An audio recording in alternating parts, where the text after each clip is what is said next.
নমস্কার, লাস্টার কিচেনের পক্ষ থেকে আপনাদের অনেক অনেক স্বাগত জানাচ্ছি। আজকে আমরা চলে এসেছি গড়িয়ার কামডহরিতে মিস্টার ডি চক্রবর্তীর বাড়িতে। এখানে আমরা স্যারের জন্য লাস্টার কিচেনের পক্ষ থেকে বানিয়ে দিয়েছি ওনার মনের মতো একটা মডুলার কিচেন। আমরা এই কিচেনে মেটেরিয়াল হিসেবে ইউজ করেছি ইউপিভিসি। আপনারা জানেন রিয়েল প্লাস ভারতবর্ষের স্বনামধন্য কোম্পানি, তার ইউপিভিসি মেটেরিয়াল দিয়েই এই কিচেন আমরা বানিয়েছি। আমরা কোনো উড বা প্লাইউডের কোনো ব্যবহার এতে আমরা করিনি।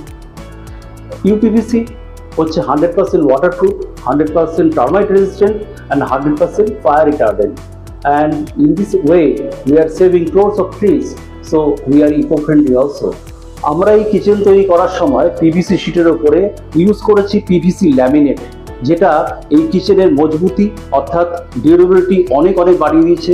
অ্যাট দি সেম টাইম এর যে প্রিমিয়াম লুক সেটাকে কিন্তু অনেক বেশি এনহ্যান্স করেছে। আর ঠিক স্কাই ব্লু কালারের পিভিসি ল্যামিনেটের সঙ্গে সিমিলার রেখে আমরা ইউজ করেছি অ্যালুমিনিয়াম জি প্রোফাইল হ্যান্ডেল ব্ল্যাক কালারের। আর এই কিচেনের একদম রাইট কর্নারে দেখতে পাচ্ছেন একটা সিঙ্ক, আর তার তলায় কিন্তু আমরা জাস্ট ডোর শাটার করে দিয়েছি। এখানে ওনারা ওদের পছন্দ মতো বা দরকার অনুযায়ী যে কোনো জিনিস ওনারা রাখতে পারবেন, ইউজ করতে পারবেন স্পেসটাকে। এখানে 4টে বাস্কেট আমরা ওনাদের প্রয়োজন অনুযায়ী ইউজ করেছি। সেটা হচ্ছে কাটলারি, 4 ইঞ্চি কাটলারি বাস্কেট, 6 ইঞ্চি ওপেন বাস্কেট বা এটাকে কাপ সসার বাস্কেট বলা হয়, আর 10 ইঞ্চি থালি বাস্কেট। এখানে ওনারা প্রত্যেকটা বাস্কেটই যেটা চেয়েছেন, প্রত্যেকটা বাস্কেটই চেয়েছেন কিন্তু ওয়্যারিং। আর সেই ক্ষেত্রে আপনারা দেখতে পেয়েছেন আমরা কখনোই কোয়ালিটির সাথে কম্প্রোমাইজ করিনি।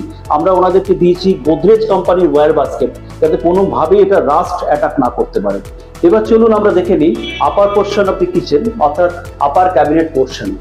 এখানে আমরা যেটা করেছি একটা গ্লাস শাটার করেছি ইউপিভিসি কাটিং করে, আর তার সঙ্গে একটা গ্লাস শেলফ করে দিয়েছি, তার উপরে এলইডি প্রোফাইল লাইট লাগিয়েছি দুখানা।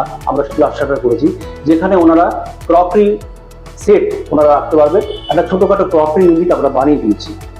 এখানে আমরা বানিয়ে দিয়েছি জাস্ট একটা স্পেস ক্রিয়েট করেছি ক্যাবিনেট। এখানে ডিপ শাটার আমরা করে দিয়েছি। ওনারা এখনো এই কিচেনটা যেহেতু ইউজ করছেন না, এখানে কিন্তু আলটিমেটলি ওনারা লাগাবেন হচ্ছে চিমনি। তার জন্য চিমনিকে মাস্কিং করার জন্য আমরা একটা হাইড্রোলিক শাটার করে দিয়েছি। আর এখানে যেটা দেখার বিষয়, অ্যাকোয়াগার্ডের জন্য to mask the or make the Aquaguard hidden, আমরা কিন্তু এখানে একটা শাটার করে দিয়েছি যাতে করে এটাকে আমরা ঢেকে রাখতে পারছি। এই কিচেনের আরেকটা বিশেষ দিক হলো এর ফল সিলিং। আমরা এই ফল সিলিং কিন্তু জিপসাম বা পিওপি দিয়ে তৈরি করিনি। আমরা এই পুরো ফল সিলিংটা করেছি পিভিসি প্যানেল দিয়ে। এর সব থেকে বড় বৈশিষ্ট্য হচ্ছে এটা 20 থেকে 25 বছর অ্যাজ ইট ইজ থাকবে। 5-6 বছর অন্তর অন্তর কিন্তু একে রং করতে হবে না। আর দ্বিতীয় কথা, কিচেনে যতই আমার চিমনি থাকুক না কেন, ডাস্ট ফিউমস কিন্তু ওপরে গিয়ে জমা হয় এবং কালো কালো ছোপ বা দাগ তৈরি হয়, যেটা জল ন্যাকড়া দিয়ে বা কোনোভাবে আমরা রিমুভ করতে পারি না। বাট এই ক্ষেত্রে যদি সেরকম কিছু ব্যাপার জমে, কালো দাগ বা কোনো রকম, জাস্ট শ্যাম্পু জল বা পলিশ দিয়ে আমরা যদি একটু পুছে দিই, এটা রিমুভ হয়ে যায়। তো প্রথম থেকে শেষ অবধি এই ভিডিওটা আপনারা দেখলেন, পুরো কিচেনটাকে আমরা পোর্ট্রেট করলাম বা দেখালাম পুরোপুরি। এরকম ভাবে আপনারা যদি আপনার মনের মতো, আপনার প্রয়োজন অনুযায়ী, আপনার বাজেটের মধ্যে ইকোনমিক, প্রিমিয়াম বা লাক্সারি কিচেন বানাতে চান, তাহলে অবশ্যই যোগাযোগ করুন নিম্নোক্ত নাম্বারে। আমাদের প্রতিনিধিরা সবসময় আছে আপনাদের সাহায্যের হাত বাড়িয়ে দেওয়ার জন্য। আর প্রথম থেকে শেষ পর্যন্ত এই পুরো ভিডিওটা দেখার জন্য আপনাদের প্লাস্টার কিচেনের পক্ষ থেকে জানাই অসংখ্য ধন্যবাদ।